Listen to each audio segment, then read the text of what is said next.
Welcome to Dead House? Really? Not welcome to the Dead House? Was there not enough room on the cover, and instead of rethinking the title properly, you were all like, I know, I'll just chop off the. Welcome, everyone, to the first Poparina Goosebumps Halloween Annual.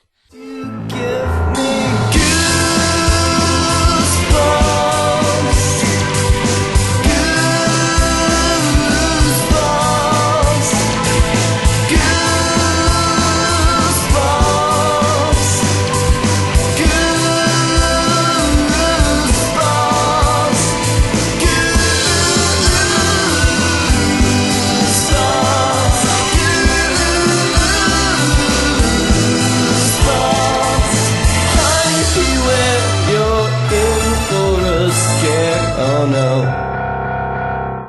Our story begins with the Benson family, mom, dad, bigger sister Amanda, who's our narrator, and little brother Josh, driving out to their new home in the town of Dark Falls, a 4-hour drive away from their old home. It seems that Dad has just inherited a house from his great-uncle Charles, a man he has no idea existed. The house is big and has an air of the Amityvilles about it, so everyone be prepared to see Ryan Reynolds yelling at his kids. Dad sure was excited. He'd been looking for an excuse to quit his boring office job and devote all of his time to his writing career. This house, absolutely free, would be just the excuse he needed. Wow, that sounds completely irresponsible and awful.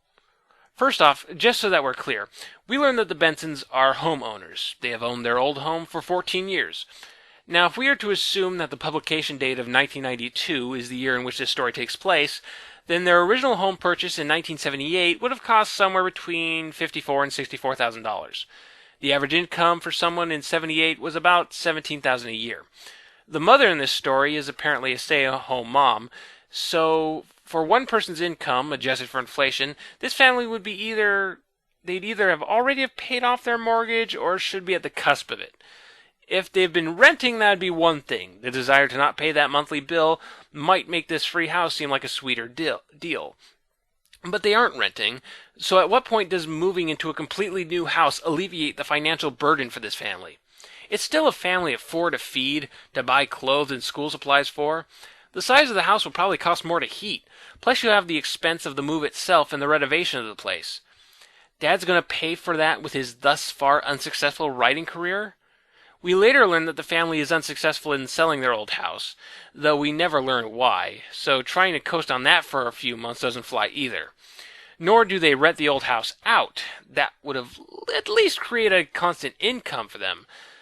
Frankly, the more you think about it, the more it seems like Dad here is driving their family to financial ruination. Combined with the fact that they're moving into a haunted house, and I think we'll have to claim that world's greatest dad mug, sir. Dark Falls is a quiet town, so packed full of trees that there doesn't seem to be any place not covered in shadow. The Bensons arrive at the house and are greeted by real estate agent Mr. Dawes. Immediately, things start to get freaky. First, the Benson's dog, a terrier named Petey, freaks out and starts barking at Dawes, something he doesn't normally do. Then Amanda begins to see things, children standing in the hallway for a brief second before disappearing. Still, that doesn't stop Amanda from admiring her new room. It was so big.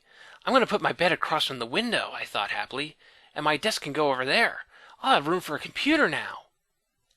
You didn't have room for a computer? How big was your old room? Broom closet sized? Do they have you shoved under the stairs like Harry Potter? Oh, wait, sorry, this was 1992, sorry. Back when computers were the size of sheds and he had to put in 23 punch cards to play number munchers. Meanwhile, Josh and Petey have gone missing, so Dawes breaks out his searching hat. Mr. Dawes opened the trunk of the small Honda, pulled off his dark blazer, and tossed it inside. Then he took out a wide-brimmed black cowboy hat and put it on his head. Mr. Dawes wears a Stetson now. Stetsons are cool. Dawes and the Bensons drive around town to look for Josh and Petey, eventually finding them in a graveyard a few blocks away, running about.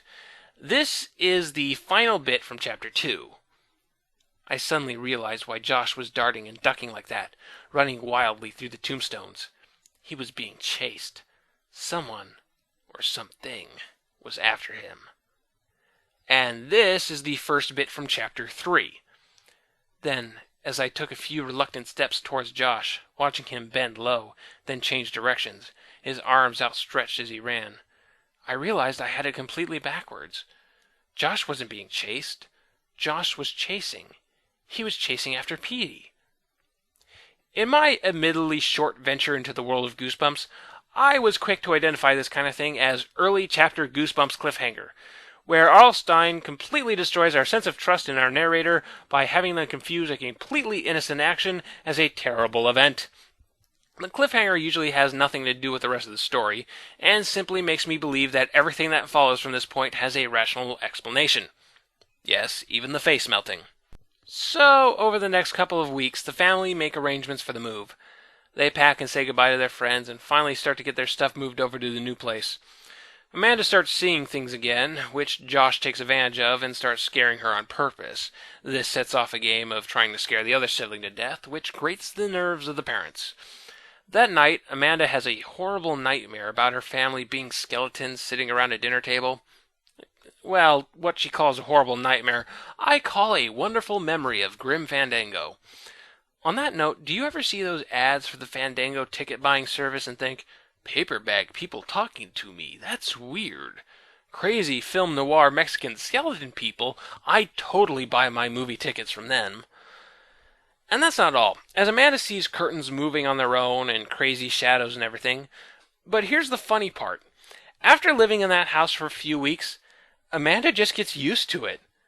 That's kind of a wonderful concept for a haunted house story, where everyone gets scared of the house at first, but then after a while realize it's all harmless and just kind of gets annoyed at it, like how one gets annoyed at rusty door hinges and cold bathroom tiles.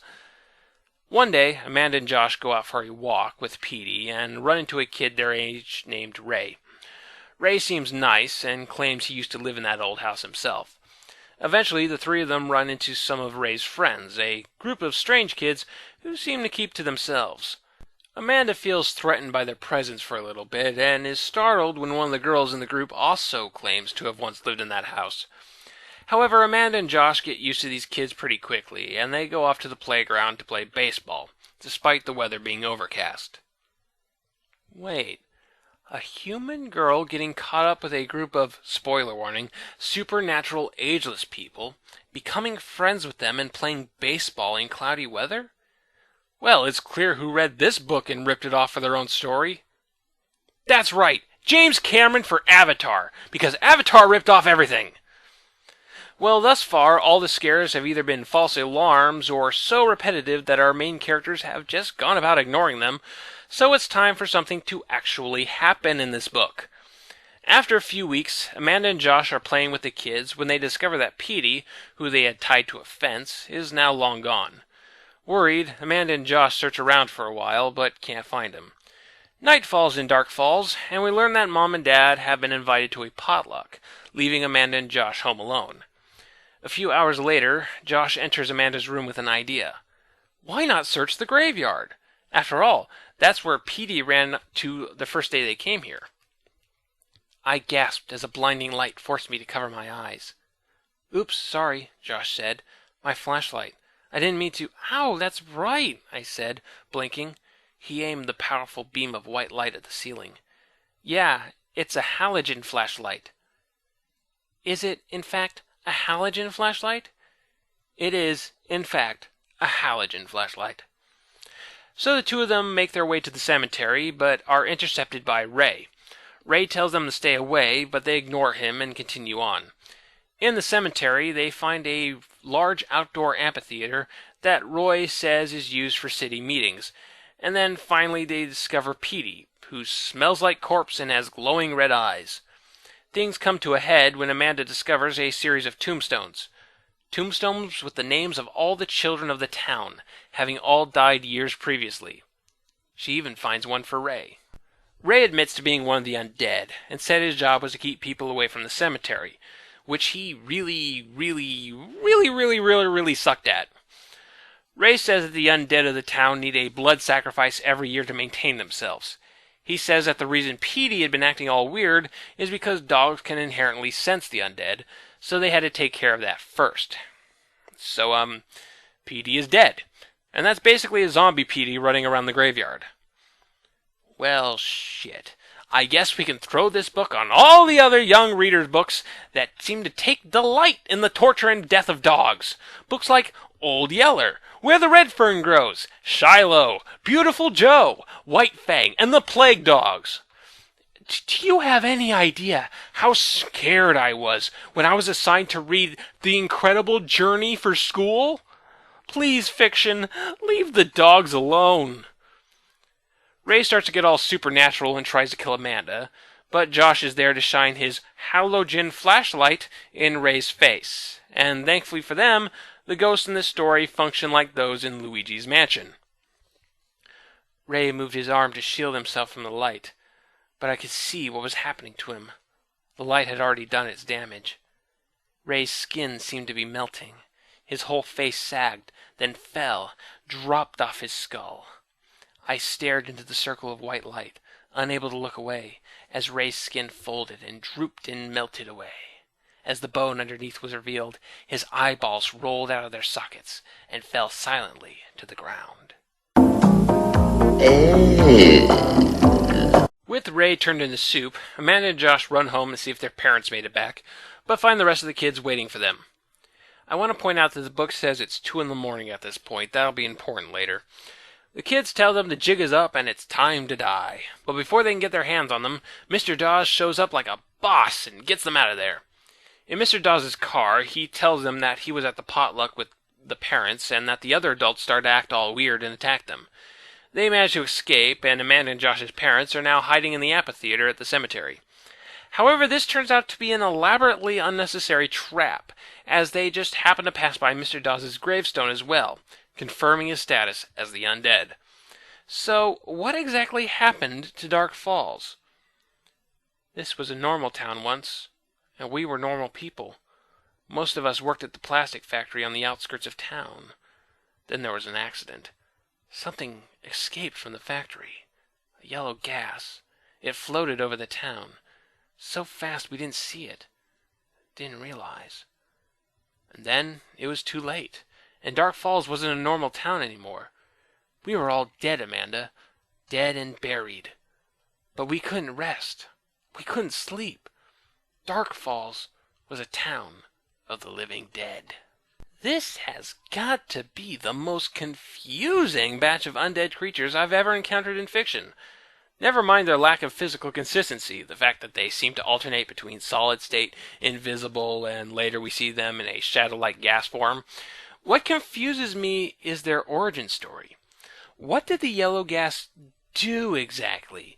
Kill the entire town all at once and raise them as undead?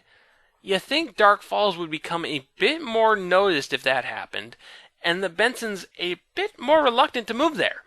I mean, even if I did get a nice house there for free, I'd hesitate to move to Pripyat, Ukraine. Back to the citizens of Dark Falls, they didn't just become undead monsters instantly, they have graves in the graveyard, so each of them had to have been physically killed at some point. It does seem that whatever dies in this town at any point after that factory accident raises as an undead, such as with Petey, and we later learn that a number of the children we've seen earlier were victims of the yearly blood sacrifice. But how exactly do you get away with an entire town of the undead? A town cannot simply stop running without someone noticing. So does this mean that there's a city council, police station, fire department, and water treatment plant all staffed with moving corpses? Do the undead run for office in Dark Falls?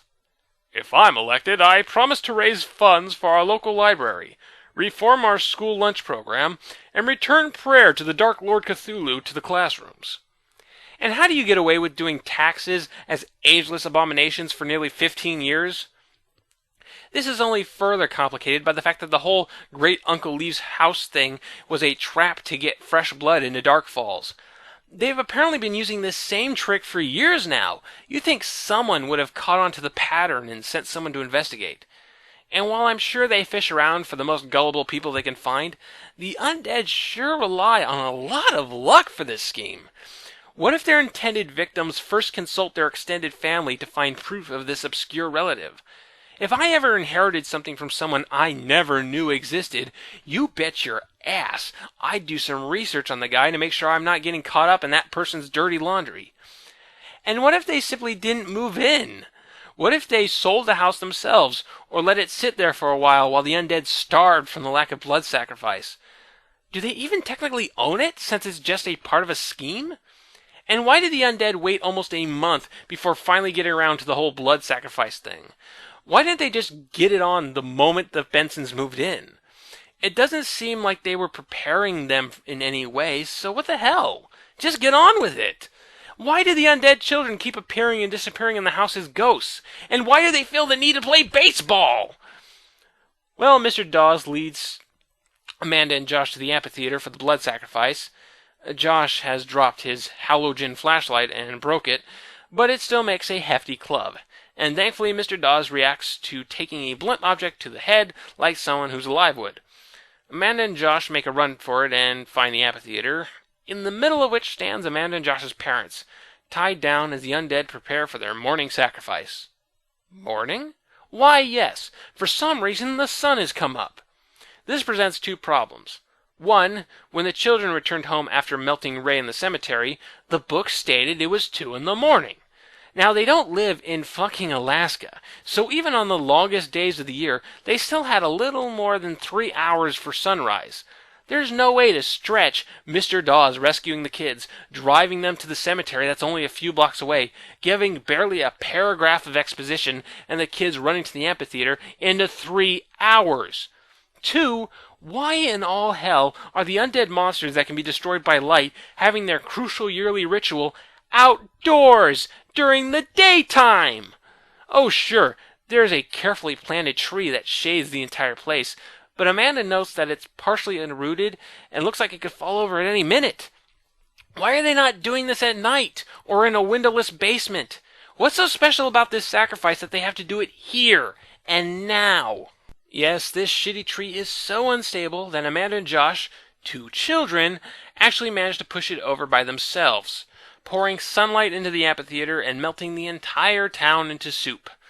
One of the undead girls thanks Amanda for ending their torment, to which I say, you were in torment? If so, why the hell didn't you all off yourselves years ago? You're killed by light bulbs and the sun. It really couldn't have been that hard. So Amanda and Josh untie their parents, and they rush to the house to get to their car. As they're pulling out, another car with another family pulls in, excited about their new house. Oh, come on! First off, I thought the undead of Dark Falls needed 1 blood sacrifice a year, so why are these people here? Why did they time this family's arrival so tightly with the planned killing of the first family? What if the Bensons had been in the house when this new family showed up? And how is this new family going to react when they find all of the Benson stuff inside? We close on Amanda looking out the back window of the car as they drive off, seeing a person who might be the was goop a minute ago Mr. Dawes greeting the new family, which is so nonsensical I won't dwell on it. Follow-up. Yeah, my comically over-analytical rants aside, this is actually the best Goosebumps book I've read. Though, mind you, I've only read 6. First off, it doesn't rely on the more goofy monsters the series was known for, just sticking with straight-up undead people. The book makes an attempt at genuine atmosphere, has a decent pace, and I was genuinely surprised by the amount of gory detail in a book meant for 9-year-olds. It does drag on with the false alarm scares a bit too long, and things don't really pick up till the final quarter of the book, and yeah, it doesn't make much sense when you think about it. But reading it didn't feel like a total waste of time, which is a step up from my relationship with this series. I give Goosebumps Welcome to Deadhouse an eggplant out of 10.